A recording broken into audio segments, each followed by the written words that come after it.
स्वागत है हमारे लखनऊ मंच न्यूज 24/7 हिंदी समाचार पत्र एवं न्यूज चैनल में।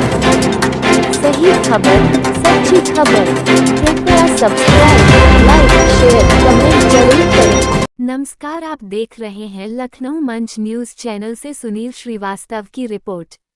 आज दिनांक 20/12/2024 दिन शुक्रवार माध्यमिक शिक्षा निदेशालय पर माध्यमिक तदर्थ शिक्षक संघर्ष समिति का धरना याचना 1812-2024 से अनवरत चल रहा है, जिसमें विभिन्न रिट में लगभग 300 writ Lucknow Allahabad high court के विद्वान न्यायाधीश द्वारा सुप्रीम कोर्ट के ऑर्डर 8300/2016 संजय सिंह को मेंशन करते हुए विभिन्न रिट में विद्वान न्यायाधीशों ने 2000 के बाद तदर्थ शिक्षकों को वेतन भुगतान करने का आदेश डिओस को दिया है और सरकार ने जो शासनादेश 9113 को जारी किया था 1993 से लेकर आज तक के सभी तदर्थ की सेवाएं समाप्त कर मानदेय देने का आदेश निर्गत किया था, जिसको उच्च न्यायालय ने स्थगित करते हुए वेतन निर्गत करने को कहा है, परंतु आज तक सरकार के कान पर जूं नहीं रेंग रही है। और आज सरकार जब शासनादेश 9113 के तहत सभी तदर्थ शिक्षक एक श्रेणी में आते हैं और सब पर आदेश लागू होना चाहिए, तो फिर क्यों 2000 के लोगों को वेतन दिया जा रहा है और उसके बाद के लोगों पर दोहरा चरित्र अपनाकर उन सभी का वेतन अभी तक अवरुद्ध है, जबकि सुप्रीम कोर्ट में जो सरकार 2000 के बाद के तदर्थ के संबंध में जो सरकार ने काउंटर दाखिल किया था उसमें भी 1993 से लेकर आज तक के सभी तदर्थ को एक श्रेणी में माना था, अर्थात सर्विस ऑफ नेचर सभी का एक माना है। और दूसरा काउंटर एफिडेविट सरकार ने ये दिया था कि जो भी तदर्थ विनियमितीकरण की श्रेणी में आते हैं सभी को विनियमित कर दिया गया है। उसके बाद जब पुनः माननीय उच्च न्यायालय ने विभिन्न रीटों में वेतन देने का आदेश किया तो सरकार को डबल बेंच में भी मुंह की खानी पड़ी। फिर सरकार सुप्रीम कोर्ट में एसएलपी दायर की, सरकार की एसएलपी खारिज हो गई और माननीय सर्वोच्च न्यायालय ने आदेश निर्गत किया कि शिक्षकों का वेतन भुगतान दिया जाए और उसके अनुपालन में अभी तक हम सभी को वेतन नहीं दिया गया। 2000 के पहले के लोगों को वेतन देने की पूरी तैयारी और पूरी व्यवस्था कर ली गई है, जबकि सुप्रीम कोर्ट में इन्होंने जो काउंटर लगाया है उसमें माना है कि जितने लोग विनियमितीकरण की पारी में आते से सबको विनियमित कर दिया गया, कोई बचा नहीं है। परंतु जबकि उच्च न्यायालय इलाहाबाद खंडपीठ में विनोद कुमार श्रीवास्तव की सुनवाई शुरू हुई तो सरकार ने वहां भी उच्च न्यायालय के विद्वान न्यायाधीश के समक्ष ये कहा है कि जो सरकार दोहरा चरित्र अपना रही है और शिक्षकों में विभेद करके 2000 के पहले और 2000 के बाद को बांटने का काम किया है, जो कि बहुत दुखद बात है। आज उत्तर प्रदेश माध्यमिक शिक्षक संघ उत्तर प्रदेश के प्रदेश अध्यक्ष पूर्व एमएलसी सुरेश कुमार तिवारी ने 1,81,224 को समर्थन दिया था। आज गोरखपुर अयोध्या निर्वाचन क्षेत्र के एमएलसी ध्रुव कुमार त्रिपाठी याचना कार्यक्रम में आए और उन्होंने अपना समर्थन किया और अपनी सहभागिता देने का भी निर्णय लिया। उन्होंने कहा कि जब तक तदर्थ शिक्षकों का भुगतान नहीं हो जाता है, इनकी सेवाएं सुरक्षित नहीं हो जाती, तब तक हम सदन से लेकर सड़क तक आपके साथ हैं।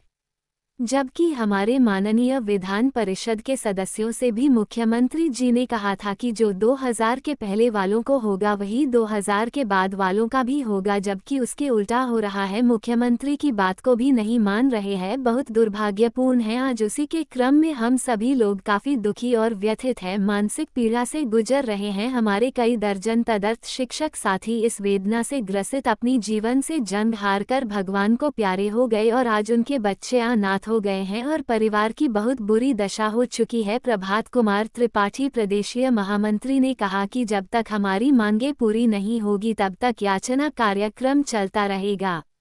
आज रणधीर सिंह, प्रेम शंकर मिश्रा प्रदेश उपाध्यक्ष, राजेश पांडे कोषाध्यक्ष, वेद प्रकाश पाठक, राजकुमार पांडेय, राकेश त्रिपाठी, प्रभाकर दुबे जी, सुरभि मौर्य, रंजना सिंह, शीला ललिता जी सहित 600 शिक्षक निदेशालय पर आज धरना दे रहे हैं। एक बार पुनः प्रदेश के महामंत्री प्रभात त्रिपाठी ने उत्तर प्रदेश सरकार से यह मांग की है कि हम सभी तदर्थों की विषम परिस्थितियों को देखते हुए माननीय मुख्यमंत्री जी अपनी कृपा से हम सभी का उद्धार कराए, जिससे हमारे बच्चों की परवरिश हो सके। बुजुर्ग माँ बाप की गंभीर बीमारियां हो गई है, उनकी दवाएं चल सके और अपना जीविकोपार्जन पुनः उसी ढंग से अध्यापन कार्य कर सके। आपका अपना चैनल को सब्सक्राइब, लाइक, शेयर जरूर करें। अपने क्षेत्र की समस्याओं को लखनऊ मंच न्यूज चैनल के माध्यम से सरकार एवं शासन तक पहुँचाएं। संपर्क सूत्र 8808500090। यह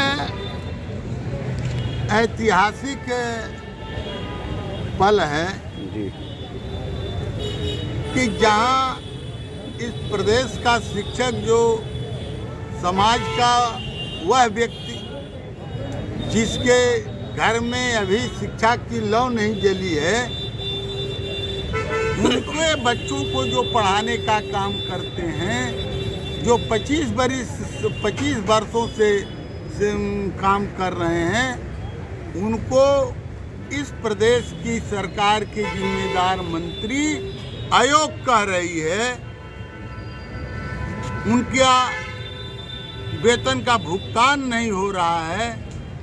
और जो हमारे धरने पर साथी बैठे हैं, मैं उनके धरने का स्वागत करने आया, समर्थन करने आया, उनको बकअप करने आया और मैं उनके हर आंदोलन में एक कदम आगे चलने का वादा करने के लिए आया। मेरे चैनल के माध्यम से क्या संदेश देना चाहेंगे आप? आपके इस सम्मानित चैनल की मैं प्रशंसा करता हूं। विश्वास करता हूं कि जो आज तक लोकतंत्र के चौथे स्तंभ के प्रति लोगों का विश्वास है कि आप यह जरूर पूछेंगे सरकार से कि जिन शिक्षकों को 25 वर्षों से आपने काम लिया, उनको वेतन दिया, आज इस प्रदेश के विधानमंडल के उच्च सदन में आयोग क्यों कहा जा रहा है? इसका कौन जवाबदेह है?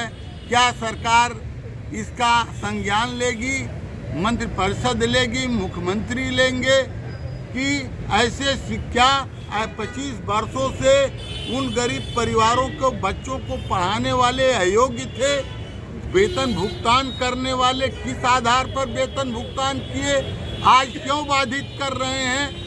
क्या कहां से कौन सी बाधा है? जब आदेश 9/11/2023 संशोधित हो गया, कोर्ट ने उसको नहीं स्वीकार किया, तब उसका अनुपालन क्यों नहीं किया जा रहा है? इन शिक्षकों को वेतन क्यों नहीं दिया जा रहा है? इसमें कौन बाधाएं आ रही है?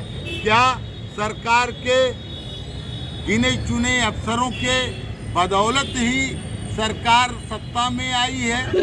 जो इन शिक्षकों के लिए विरोधी बन चुके हैं, उन्हीं के बदौलत सरकार भारतीय जनता पार्टी सरकार में आई है।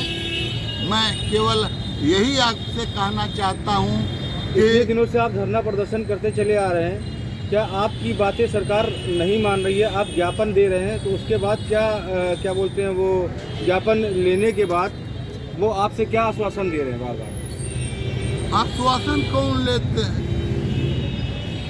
आश्वासन क्या देते हैं? कहते हैं हम भेज देंगे, कोई वार्ता नहीं, कोई उस पर निराकरण करने की कोई प्रणाली अपनाई नहीं जाती है।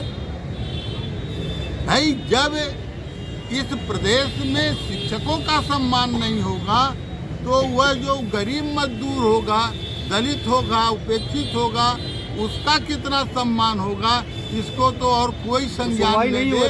मीडिया के साथियों को इसका संज्ञान लेना चाहिए। सरकार से क्या अपील कर रहे हैं आप? हम सरकार से कह रहे हैं कि ये योग्य हैं, ये पदों के प्रति हैं, कोई बाधा नहीं है, न न्यायिक बाधा है, न विभागीय बाधा है। इनको तुरंत सेवा में लेकर के इनको वेतन दिया जाए, इनको जो इनका जो अवशेष है उनको जो है उसका भुगतान किया जाए। हमने हाउस में भी कहा, हर बार कहता हूँ, लेकिन भाई मीडिया की अपनी प्राथमिकता है। शिक्षकों को सेवा से जबरदस्ती बाहर कर दिया गया, वह प्राथमिकता नहीं हो सकती है।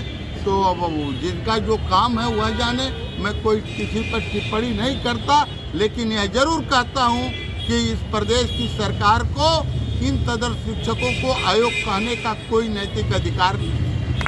Thank you. हमारे लिए प्रदेश में चाक डाउन कर दिया जाए, तो उन्होंने पूरे सदन से अनुमति मांगी थी। तो हम लोगों के साथ साथ जो हमारे अग्रज हैं,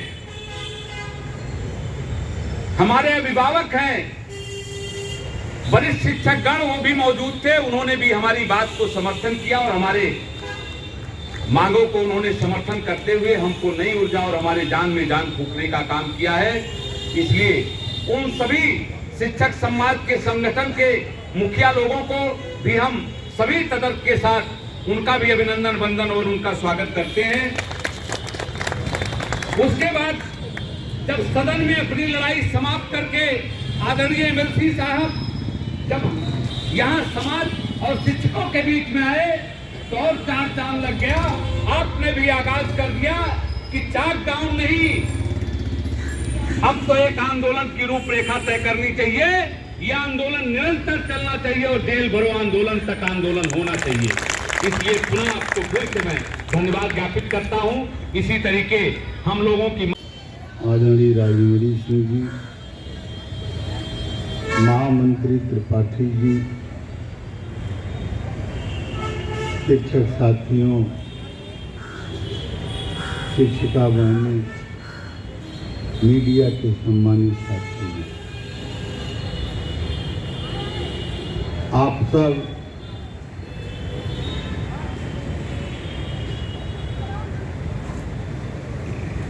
अपने मांगों के संबंध में, अपने उस सेवा सुरक्षा के संबंध में